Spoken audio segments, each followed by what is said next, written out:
Oh boy, where do I begin? I believe that Joe Rogan needs our help right now, and that he is now going to be in a situation where he has embarked on an epic battle that will completely shape and change the way that content and media is created in our society. And I think this is way, way, way more important and pivotal to pay attention to than people realize. And for us to give our support and strength to Joe to embark on this battle that he has chosen to face. Look, let me unpack this and why I'm feeling so devastated by it. Joe Rogan is a podcaster. Joe Rogan is a comedian who loves to sit down and over the years has shifted toward having more intellectual, fascinating discussions with people that he admires. And these people come from all walks of life, right? And he sits there and he's usually smoking some weed or drinking some whiskey. Not every time, but a lot of the time. And he's loose and he's having fun and he's with his friends. And this is an opportunity for us as listeners to sit there and feel like we're part of an intellectual conversation with a group of people that we also admire and have something to learn from, whether it be about fucking aliens or the psychology of a traumatic upbringing or behavioral therapy. I mean, literally, it's infinite, right? I mean, it goes all over the place. To aerospace engineering, and we love his opinion. Joe, if you hear this, people watch the show because they love Joe Rogan's opinion. I don't give a shit if his opinion is wrong. It's a fucking opinion. He is not a journalist. I mean, unless you are a journalist now, Joe. I mean, the apology that Joe Rogan made is the type of apology that the leaders of our countries and the various countries around the world, I'm an American, but everybody should take note and say, wow, as a leader, as a journalist, as someone who must adhere to the facts, that's how I should be showing up with that type of integrity. Joe Rogan made a comment talking in a conversation about something that he heard or read.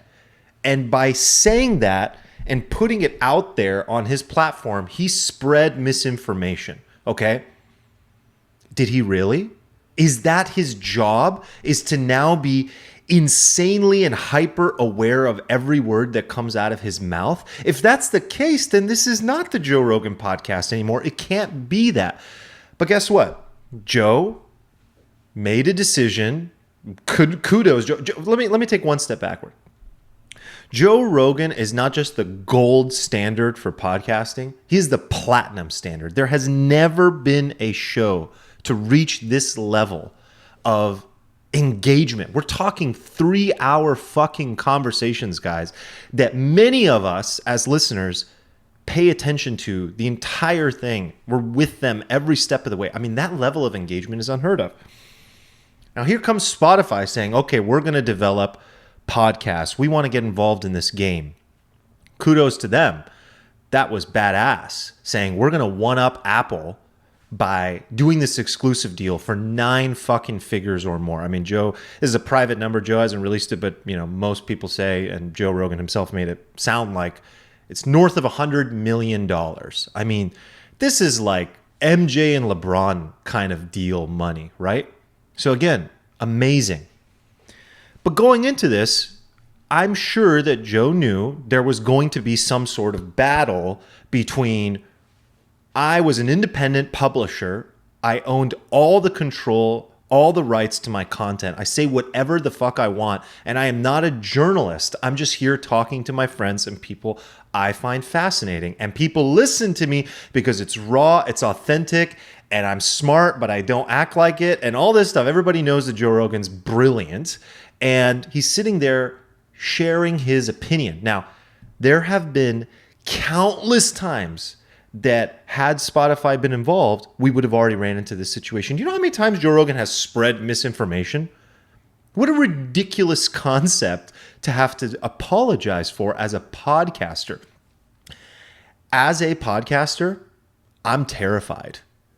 I love this world of podcasting because it gives me an outlet to be raw, to be honest, to be authentic, to be vulnerable, and to run my own show the way that I want to without that control. Now, again, Joe, $100 million plus, all this promotion and content and things that are going to make his show even bigger. But the reason people listen is because of how raw and authentic it is.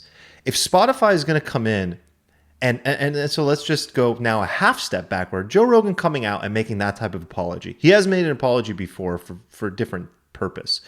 This time it's for misinformation. You have got to know for sure, this is very obvious that this is coming from Spotify. This is coming from his team. And that's the sad part. Imagine you're an independent artist or an independent podcaster and you go and you sign up with Spotify, you do this huge deal, and now you have all this creative support, all these people around you. These people are your team. But then they come here and they tell you what you can and can't say, what was wrong, what needs to get fact checked, what hurt people's feelings. That's coming next. This is going to be an epic, epic battle. Huge, epic, like not good epic, guys. Like epic, like huge, gargantuan, hero's journey level battle. And it's not good. Spotify comes in and says, Joe, that's not going to work. That's not good for your image. You can't be saying stuff like that. Millions of people just heard you spread misinformation. And he came out and he gave a very beautiful apology, like from the heart, fully apologized. But Joe, I don't want your apology. You didn't hurt my feelings. I'm a big boy, and I know this comes down to the battle of something completely different. Should the media be responsible for what they say and the facts that they share? I don't know. Separate conversation, right? We're talking about two different things. But if we were looking at that, I think that Joe, that's a good example for how the media should show up. As a podcaster, I just don't see you in that regard. And I think that as listeners, there's only two things that are going to happen here. Joe Rogan is going to be making more apologies, or Joe Rogan is going to change. And we don't get the same old Joe. We get a watered down, filtered corporate Joe. And I know you hate hearing that, Joe, if you ever hear this. And I know we all hate imagining that. And you're not a sellout or any of that kind of shit. That's not what this is about.